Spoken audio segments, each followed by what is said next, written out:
G'day, this is the Kraken Cast segment of the Vassals of Kingsgrave Halloween special. We'll be giving our Australian-centric impressions of Halloween. Luckily, though, we also have David as our American interpreter. So I thought, just as way of introduction, we could go around the group, introduce yourself, and just tell everyone what Halloween means to you. So I'll start. So Halloween's not actually something that's celebrated in Australia. So everything I know about it has been filtered through American media. But growing up, one of my favorite shows was The Simpsons, and every season they would have like a Halloween-centric episode called Treehouse of Horrors, which was usually like a collection of supernatural or scary stories featuring the characters. And also, my favorite book as a kid was Goosebumps by R.L. Stine, which are these like young adult or adolescent horror novels set in the American suburbs. And they were very 90s. They had lots of skateboards and arcades and usually revolved around like a mysterious neighbor coming in. And they're often set during Halloween. So I was always very attracted to scary stories, and obviously what kid doesn't like the idea of free lollies? So I always wanted to celebrate Halloween, but we just never really had it here. So I've always held a grudge for never getting it in Australia. But what about you guys? Okay, Donna on the forums. I am an anti-Halloween person, just because controversial opinion. One, it's the Americanization of Australian culture, just as we kind of have gotten out of the Englishization, Britishization of Australian culture. So it would be kind of nice if we didn't have it. But mainly the second part is I'm a super coward, and anything horror-related always terrified me. Fuck Goosebumps. Sorry, R.L. Stine. I know you're a good writer, but the... Somebody cut her mic. The whole... Yeah. But, like, you found Goosebumps it was scary? Yeah, okay. So the first Goosebumps movie, the whole, like, wax museum executioner tower, that's PG. No, that thing should be, like, MA15+. That terrified me as a child. So it's mainly good. I'm a coward, and I don't like giving strange children my lollies. My lollies. That as well. Okay. We should say... Are you done? We should say for the Americans, lollies means candy. I was just going to say, we don't say that. We don't like candy, we like lollies. Exactly. Okay, my turn? For gold. Yep. Okay, so, hi, I'm Sarah. I'm Lady Weaver on the forums, and Halloween and what it means to me. So, I am very against trick-or-treating on the premise that, how the hell is that safe? Right, like, to begin with, how is it safe going up to random strangers' doors and knocking on them and being like, give me candy? Every other day of the year, it's don't talk to strangers, don't take candy from strangers. Like, it's so impractical. And two, I also agree with Dana that yes, there will be some crossover, and that's natural because of how the world is now. Mm-hmm. But I don't think we should have to accept all American holidays, and I don't think we should be expected to, which is why I get very upset with people that come and trick-or-treat at my door, and they're like, trick-or-treat, and I'm like, this is not America, please go away, thank you. We don't celebrate it here. I'm fine if you have a Halloween party at your own place. I'm fine if you go out to a club and it's Halloween themed. I'm fine with that, that's great. Like, go have fun, but don't expect other people to be celebrating it as well. Just be mindful that not everyone does, really. Resistance is futile. All will be assimilated. It is not futile. It's everywhere in America. Oh, man. Well, I'll be the contrary one of you. I'm definitely a huge Halloween fan. By the way, I'm David HHH on the forums, and Halloween's my favorite holiday. As a kid, I always loved, dressing up and getting free candy. And I even did a trick or treat for UNICEF, which was like for charity, the United Nations Children's Fund. So made something good out of it too. Although I never skipped the candy. You're supposed to kind of do one or the other, but I did both because, I want it all. And loved dressing up and loved haunted houses and that stuff, and still do. And love the whole party aspect. I think in America, it's become such a huge commercial event. I mean, I don't think there's a bar that doesn't do like a Halloween party or 7, and it's everywhere. But I think that's cool, and I like it, and it's fun, and we'll talk more about that soon. So an interesting question is, why don't Australians celebrate Halloween? Because it seems to be celebrated in most other parts of the world, Britain, parts of Europe, America, South America. It was a Christian Scottish. holiday. It was like the day for honoring the dead, but I think All its Saints roots. Eve. Yeah, but I think its roots go back to like the Celts and the. And, Right. like, the I think a lot of the pagans and things traditions like are a lot of the traditions are Scottish, I think. So that. Yeah, like the for some of harvest them. festival celebrations, but it's also about honoring the dead, or when the time when the world of the dead and the world of the living are closest. Which is strange because we come from Britain. Obviously, that's a lot of our heritage. So why wasn't it translated over to Australia like it was with America? Well, some holidays were for a bit, because I know like Guy Fawkes Night was celebrated in Australia, at least when my mother was young, but isn't now. But it's So not we kind anymore. of pick and choose. You want it all. Yeah. I think we're also growing away from other places a bit, and we're so far away from America and so far away from Britain geographically as well. I had a bit of a look on the internet before we started this, and it seemed to be that for most of the period that Australia was being colonised was the Victorian era, and Victorianism had a very strict social code against anything that was perceived as like indulgent or extravagant. So it's possible that something like Halloween, or this big celebration and all this sort of mischief making, wasn't translated over to Australia. Even if it existed in Britain, it wasn't imported over to the other side of the world, whereas America was colonised and federated a few centuries before, so it actually did manage to get roots down there. So it seems like the Australian impression of Halloween is wholly this American holiday, almost like Independence Day or the 4th of July. It's bound up in that kind of nationalism. And it seems like a very commercial holiday. It's all about trick-or-treating and candy and all that kind of thing. It didn't naturally occur here. So if we wanted it here, we'd have to sort of artificially import it and have to be promoted by stores, and there'd have to be a day set aside for it and all that, which would be a bit of work. And also there is this like push against it by Australians who do think it is this kind of invasion of American culture and American commercialism and all that. So I think that sort of explains why it never really took off in Australia. Yeah. I think also it's important to remember that a lot of the traditions may have started in Europe or in the UK, but I think that America really tuned everything up, and it's still a fairly recent thing. I mean, when I was a kid, we're talking, 40 years ago, it was still a big thing, but I mean, I don't think it's been around like that long, and it's been as huge as it's been. It's just been growing more and more. Like, I think even back then, you didn't see every bar, every restaurant decorating, everyone doing stuff. I mean, the Halloween candy goes out in August now here, and the decorations, I mean, it's so early. And I think it's become such a huge thing. And a lot of it is commercial. A lot of it's been pushed by, the bar industry, the restaurant industry, stores trying to sell stuff, and amusement parks, which we'll talk a little bit about, I hope. It's definitely my favorite holiday. And I think one of the things, too, is as a gay man, I know the gay community has really embraced Halloween as a huge thing.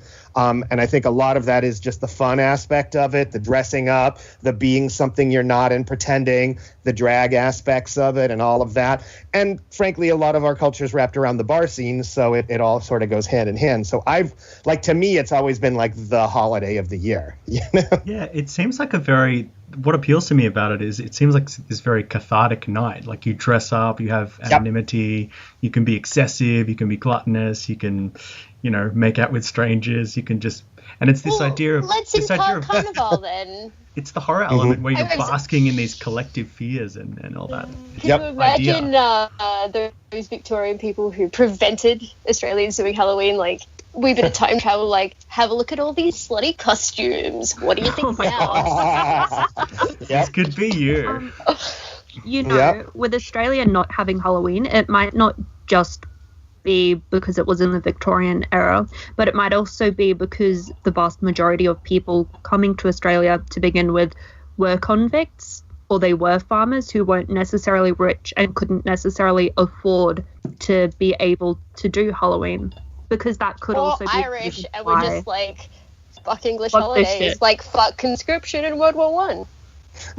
Yeah, anti-English sentiment. Yeah, that could be it. I also wonder if maybe the climate is doesn't quite jive with the Halloween spirit. Like, it's at that time of year, it's still going to be pretty bright out. Like, you don't get that sense of being dark and cool and running around the streets with candles in a pumpkin. It doesn't really work for Australia because it's still broad daylight.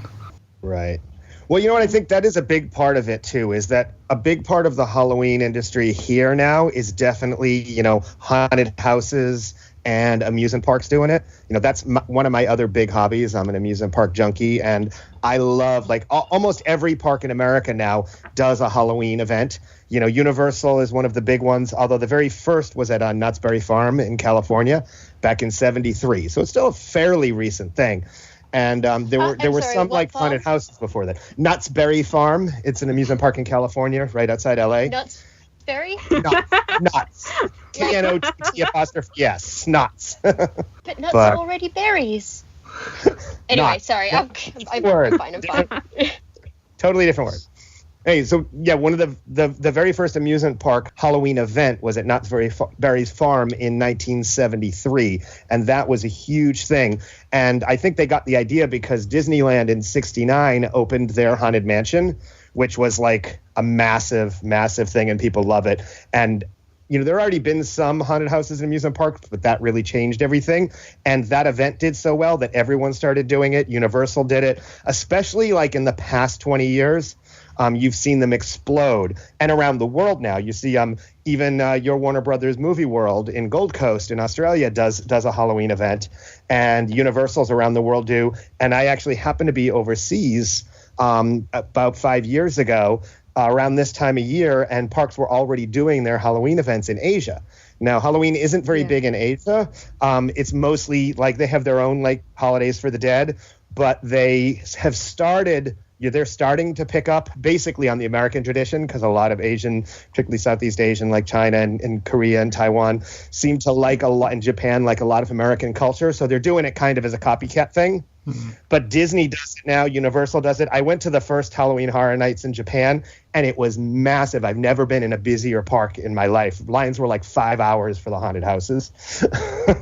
One of the interesting things about being there for that, though, was seeing how their traditions get filtered in through it. They don't necessarily copy our, Dracula, Frankenstein, or whatever. They have a lot of their own cultural stuff, I always thought it was interesting, the whole, the girl with the long hair from, The Ring and those kind of movies. That's, a real tradition over there. And, every haunted house over there has at least one or two of those, which is neat.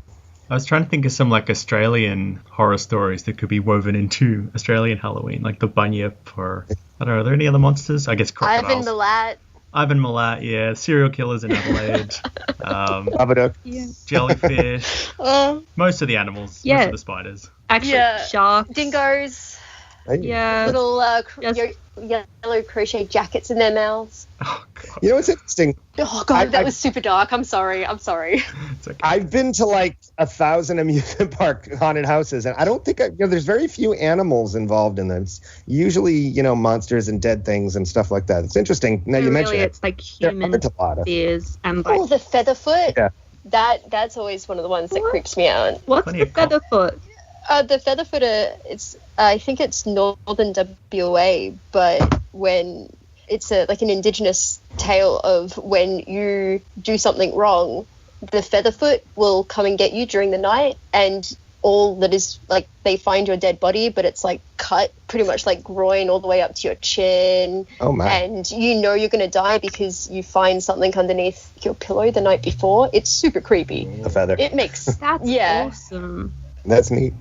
That actually really mirrors the European thing where or the tooth fairy, where you put something under your pillow, or with Santa and Saint Nick, where it's not really Santa, but if you've been bad, you find coal.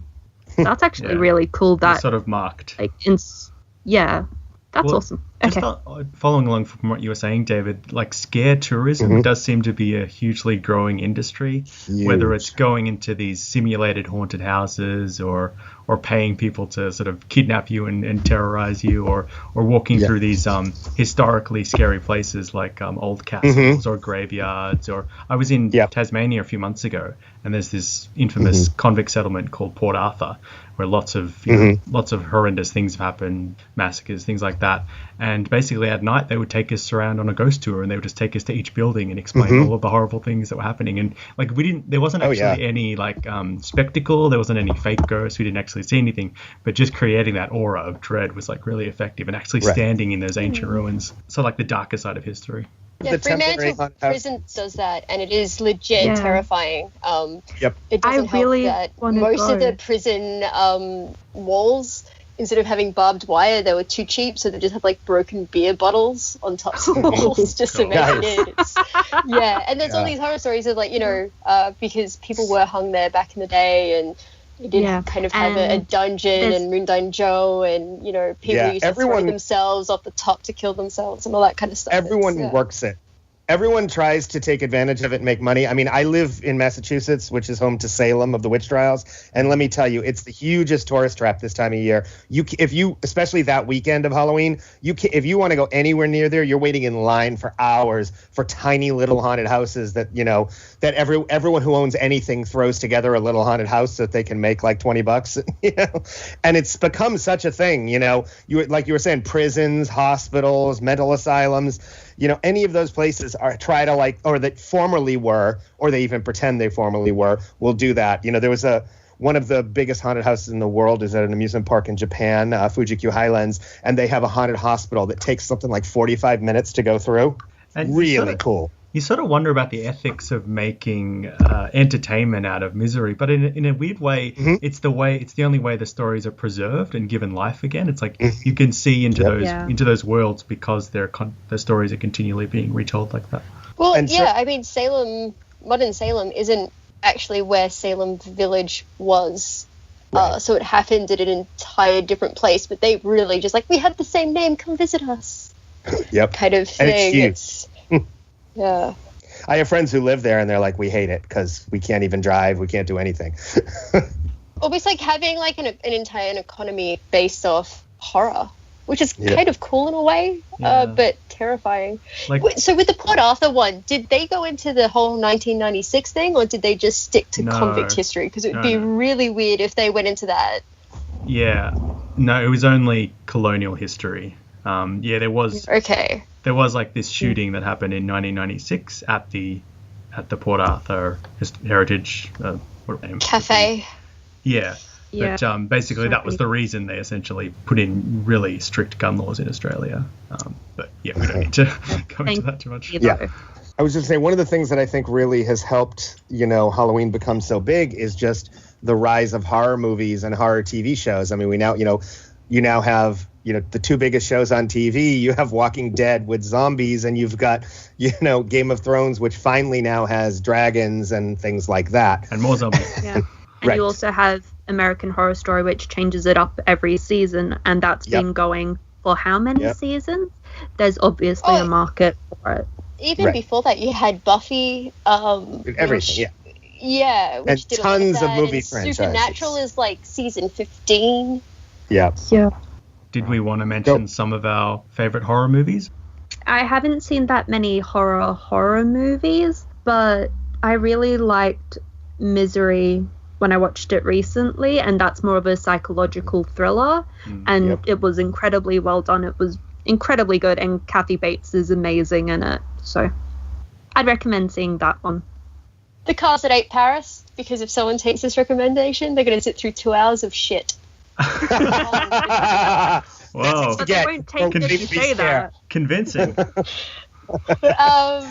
I mean, I do like some of the classics, like Carrie, I really liked. I think Sissy Spacek is amazing at it. Picnic at Hanging Rock, if you just want something that's super eerie and beautiful and creepy, and that's considered a horror as well. That's on my list. I've actually been there. We drove through it, and then we were there and we got told the story, and we're like, what the fuck, bro? And I'm like, I still remember it, and I would have been like 8 the last time when I was there, and I'm like, seriously? And I still remember that? Yeah. And for anything not actually a true story, it was a fake non-fiction book that a guy wrote. Like, what? That story is a fabrication. I mean, that's a common theme with Gothic fiction, that it'll be presented as real, potentially genuine, and that adds to the scary factor. So, like, so it's one of those things. Dracula. Oh, if we're going like Gothic horror, Picture of Dorian Gray, because Ben Barnes does a really good Dorian Gray in that. It's probably one of my movie. Yeah, and you got to read some Oscar Wilde. It's good for your soul and your vocabulary.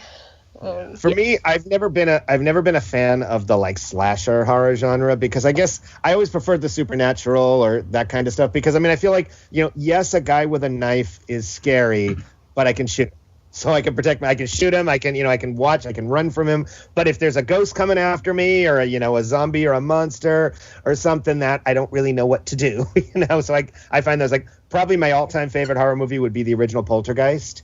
It was just so well done. It was Spielberg at his best, and it was, it was a little, high on the, fake special effects and whatever, but it was really well done and spooky, and all the characters were really well written, as opposed to some where they're just really generic, and I really liked recently the Paranormal Activity movies. They got a little repetitive, but they really got under your skin a lot, which is what I liked about it. I like to be scared intellectually more than just like a slasher with a knife is going to kill me, And one, since we're on an Australian one, I've mentioned it to you guys before, but I love The Babadook, because it was just really, really smart and really different. And it's about a woman who's, a mother who's dealing with the loss of her husband and trauma and depression, and how horror can intersect with that in a really neat way. And I just really loved the smart twists it took. And it's Australian horror that isn't Saw, which is nice. Right. Because, Wait, were we responsible for Saw? Oh, we were super responsible for Saw. What? Yeah. Oh my god, did not know that it was Australian. Right? Okay. Two Australian guys made it. Directors are Australian, yeah. Yeah. Gore porn, our fault. Oh, fuck's sake.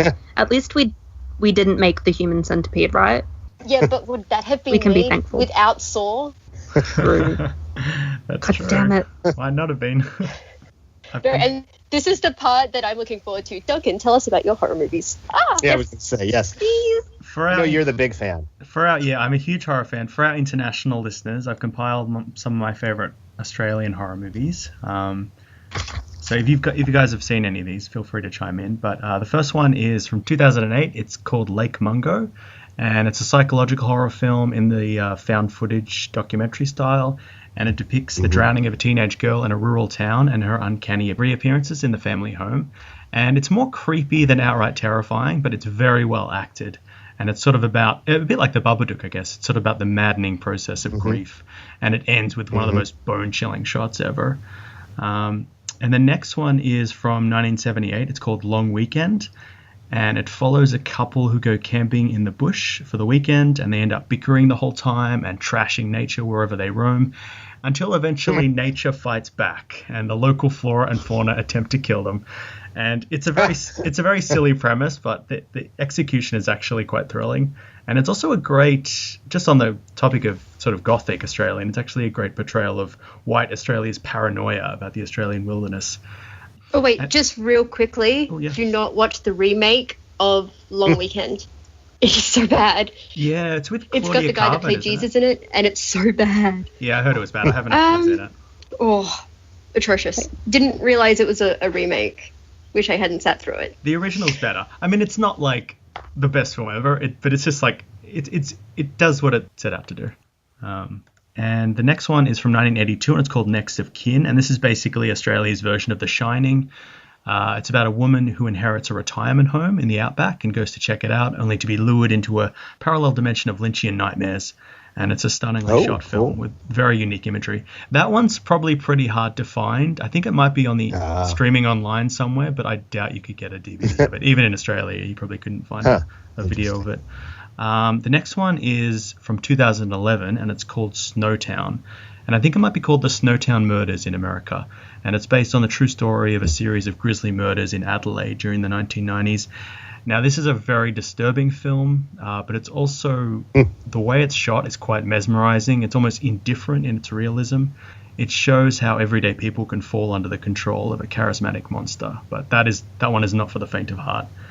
And the last one that I've got is from 1988, and it's called Ghosts of the Civil Dead. And it was written, starring, and scored by musician Nick Cave. And it's set in the not-too-distant future in a remote maximum security prison for Australia's worst criminals.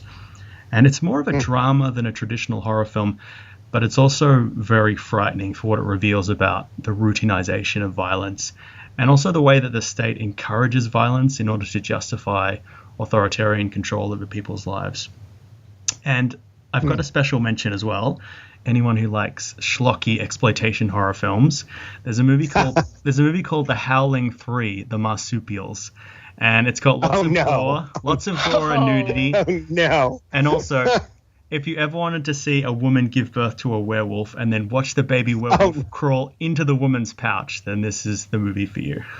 Oh, what? Sure. Can I just see a clip of that scene? I'm sure you can find that one. The next exploitation film that I was going to watch was Razorback, but that one sounds so much better. Razorback is actually super boring, unfortunately. Duncan, I know. Yep.